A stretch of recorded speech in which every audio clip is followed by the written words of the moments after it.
7th of June. The last few nights have been a blur to me. Peculiar things have started happening and every pony is on edge. We had come to the decision to stay in the settlement overnight and go back to camp in the morning. We set up temporary sleeping arrangements inside some of the old buildings and set about taking more notes on the settlement. As I studied one of the more unusual books, a particular drawing caught my attention. It showed the silhouette of a newborn alicorn filly, spreading its wings and looking as if it were hovering above something.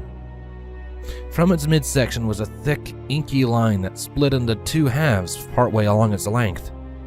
One of these lines followed a path that connected it to the belly of an adult mare, hanging with her eyes closed in the background, while the other connected with her, shall we say, a birth canal.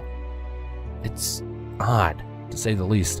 For one thing, the birth of an alicorn has never been heard of, yet this drawing depicts a newborn alicorn. Furthermore, what's with the split umbilical cord? It doesn't really make any sense to me. An umbilical cord is a connection between the mother and the foal during pregnancy, supplying the developing fetus with the things it needs to develop and survive until it's time to be born. I'm no biologist or physiologist, so my understanding of this is limited. As it is, just as we were preparing to turn in for the night and get some rest, one of the team, a pony named Snapdragon, called to us from outside. Following his voice, we soon saw that he had somehow uncovered a secret entrance into a hidden network of tunnels in the base of the alicorn statue I mentioned in my previous entry. We did some preliminary exploration of this new discovery, mapping out the first chamber and some of the halls leading away from it.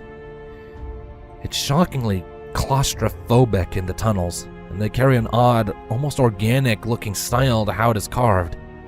Odd, smooth, yet irregular ribs encircled every 6 or so feet of the tunnels, halls, making them feel almost like a blood vessel or the inside of a throat. It's unsettling, to say the least.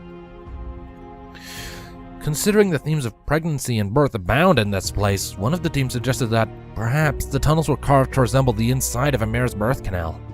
It makes sense, granted, given that the entrance to the tunnels is beneath the stone statue of the alicorn, which itself, I suppose I should add, stands up with its forelegs slightly lifted, as if rearing back to break into a gallop.